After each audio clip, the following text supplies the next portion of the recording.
एगो जंगल में हैरी नाम के एगो धूर्त सियार रहत रहे, जौन बहुत ही धूर्त और मक्कार किस्म के रहे। वो दिन भर कुछो काम त करत ना रहे, बस पेड़ के नीचे लेटल लेटल जंगल के राजा बने के ख्वाब देखत रहत रहे। ओकर उल्टा सीधा हरकत से पूरा जंगल परेशान रहे। कई बार जंगल के राजा विलियम शेर ओकरा के चेतावनी दे चुकल रहे, पर हैरी सियार सुधरने के नाम ही ना लेवत रहे। हैरी सियार अक्सर दूसर जानवरन के करल शिकार के चुरा के खा जात रहे और आपन से कमजोर जानवर के खाना के छीन लेवत रहे। एक दिन के बात ह, हैरी सियार पेड़ के नीचे आराम करत रहे कि वो देखलस कि जंगल के सब जानवर सज धज के तैयार होके कहीं जात रहन स। हैरी सियार उ जानवरन के जात गौर से देखे लागल। उहे टाइम उहे पेड़ पर मिंकी चिड़िया बैठ के आपन मेकअप करत रहे। हैरी सियार मिंकी चिड़िया से कहलस, आज जंगल के सब जानवर सज धज के कहाँ जा रहल बाड़े? मिंकी चिड़िया हैरी सियार के बात पे मुंह बना के कहलस, तारा ओकरा से का मतलब, वो कहीं भी जात हो खनसा। हैरी सियार मक्कारी से मुस्कुरा के कहलस, अरे तू तो नाराज हो गईलू। हमहू इहे जंगल के जानवर हई, का हमरा जाने के कौनो अधिकार नइखे? हाँ जाना तानी तहरा कितना ख्याल बाई जंगल के। तहार बस चले तो तू हमरा के भी खा जा। वैसे तहार जानकारी खातिर बता दही, आज जंगल के राजा विलियम शेर जंगल के सब जानवरन खातिर दावत रखले बाड़े और उहाँ बहुत अच्छा अच्छा पकवान बनल बा। ई सब उहाँ जाता रंसा, हमहू जाता नी। दावत? लेकिन कौना खुशी में? विलियम शेर के बेटा एडवर्ड के आज बर्थडे है। मिंकी चिड़िया के बात सुन के हैरी सियार गुस्सा से कहलस, ई तो विलियम शेर के बहुत ज्यादा गलत बात बा। जंगल के सभे जानवरन के इनवाइट कइल गइल, लेकिन हमरा काहे ना इनवाइट कइले? हम ई जंगल के जानवर नइखे। पहले तो ई लायक बन जा कि उतारा के इनविटेशन देस। तू तो ऐसा ही लोगन के खाना छीन लेवेला। ऐसे तहार जानकारी खातिर बता दही, तू वो जगह के आसपास भी मत फटकी हा। यार, हमरा राजा विलियम शेर के ई बात के बहुत बुरा लागल बा। जब हम जंगल के राजा बनब नु तो हम ई जंगल के सब नियम कायदा बदल के रख देहब।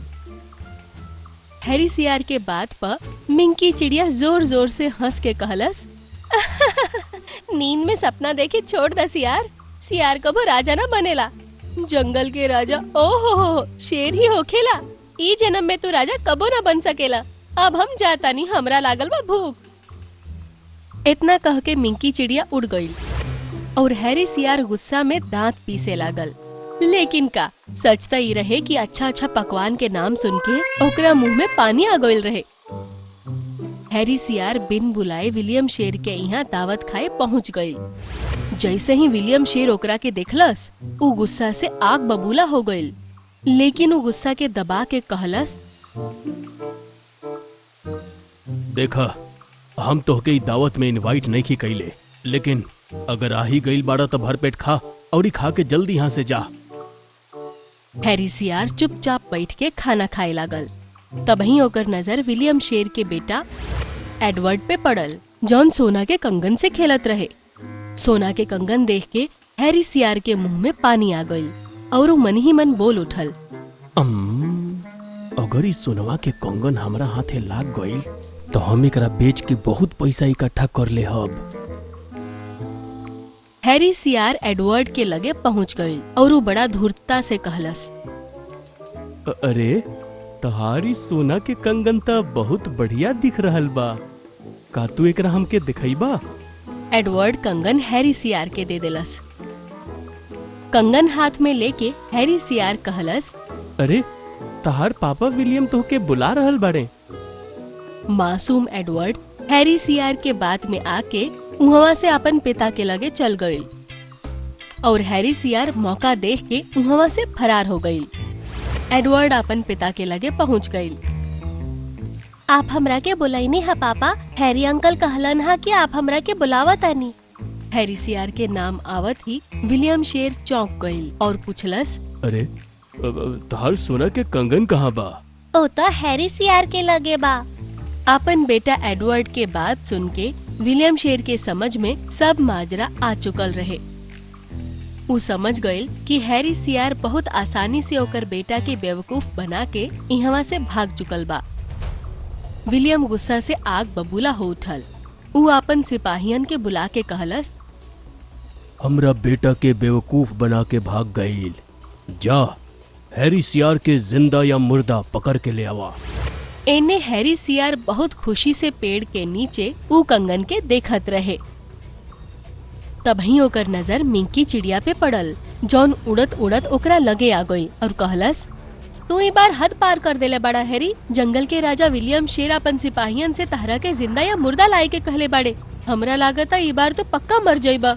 मिंकी चिड़िया के बात सुन के हैरी सियार डर से कांपे लागल और तुरंत वहां से भाग गई। ओकरा समझ में न आवत रहे कि वो भाग के जाई कहाँ। तभी वो देखलस कि बहुत सारा सैनिक ओकरा तरफ आवत रहन स।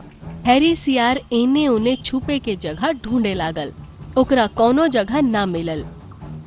अचानक ओकरा एगो तालाब नजर आयल। वो तुरंत वो तालाब के अंदर कूद गईल। विलियम शेर के सिपाही कुछ देर के बाद वहां से चल गईलन स।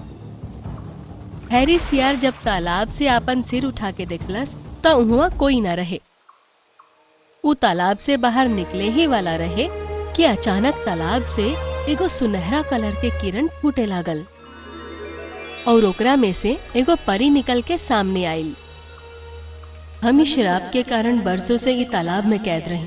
हमरा दिहल श्राप तभी टूटी जब कोनो आलसी जानवर कोनो सोना के चीज लेके ई तालाब में डुबकी लगाई। तारा वजह से हम आज श्राप से मुक्त भईनी। हम तहर एगो इच्छा पूरा कर सकेनी। बतावा का इच्छा बा तहर? हैरी सियार हमेशा से ई जंगल के राजा बने चाहत रहे। वो जानत रहे कि जंगल के राजा सिर्फ शेर ही बन सकेला। हम अपन रूप से तंग आ गइल बानी। हमारी इच्छा है कि हमारी शरीर शेर के शरीर में परिवर्तित हो जाए और हम बिल्कुल शेर जैसन दिखे लगी। ठीक बा, लेकिन याद रखिए तहार सिर्फ शरीर, चेहरा और आवाज ही शेर के हुई। आत्मा तहरा अंदर सियार के ही रही। गलती से भी कभी असली शेर से लड़े मत लगी हा। और अगर तू असली शेर के हाथों मर गईला तो तू अपन असली रूप में आ जाइबा। इतना कह के परी वहां से गायब हो गई। हैरी सियार शेर के रूप में परिवर्तित हो गई। जब वो पानी में अपन चेहरा शेर जैसन देखलस तो वो खुशी से पागल हो गई। देखत देखत हैरी शेर जंगल में आतंक मचा देलस। अब वो जैसे चाहत रहे वैसन करत रहे। वो कभी भी कोनो जानवर के मार के खा जात रहे। जंगल के राजा विलियम शेर के जब ई बात पता लागल कि ई जंगल में कोनो दूसरा शेर भी आ गईल बा जौन ई जंगल के राजा होखे के दावा करता, विलियम शेर गुस्सा से पागल हो गईल और चिल्ला के कहलस, हम शेर के जान से मार देहब जौन हमरा जंगल के निर्दोष जानवर के मार रहल बा। हैरी सियार शेर बन के बहुत अकड़ से जंगल में टहलत रहे कि अचानक विलियम शेर ओकरा सामने आके खड़ा हो गईल और चिल्ला के कहलस, कौन हवे तू और ई हमरा जंगल में का कर रहल बाड़े? का तू नहीं खिस जानत कि जंगल के राजा सिर्फ हम हई? हैरी सियार अपन घमंड में ई भूल गई कि परी ओकरा के का कहले रहे। ओकर आत्मा सियार के ही रही।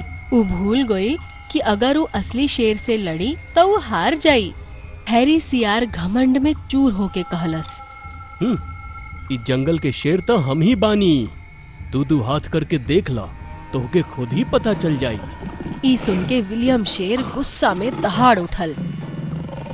दोनों के मुकाबला शुरू हो गई और विलियम शेर हैरी सियार के बड़ा आसानी से उठा के पटक देलस। कुछ ही देर में वो हैरी सियार के चीर फाड़ के रख देलस। जैसे ही हैरी सियार ढेर होके जमीन पर गिरल तो वो अपन असली रूप में आ गई। वो दोनों के लड़ाई मिंकी चिड़िया भी देखत रहे। हैरी सियार के मुए के बाद मिंकी चिड़िया मुस्कुरा के कहलस, ईता शेर के खाल में गीदड़ वाला कहावत हो गई। मना कइले रही, जंगल के राजा कभी सियार न बनेला। ओकरा बाद जंगल के सब जानवर खुशी खुशी रहे लगलन सा।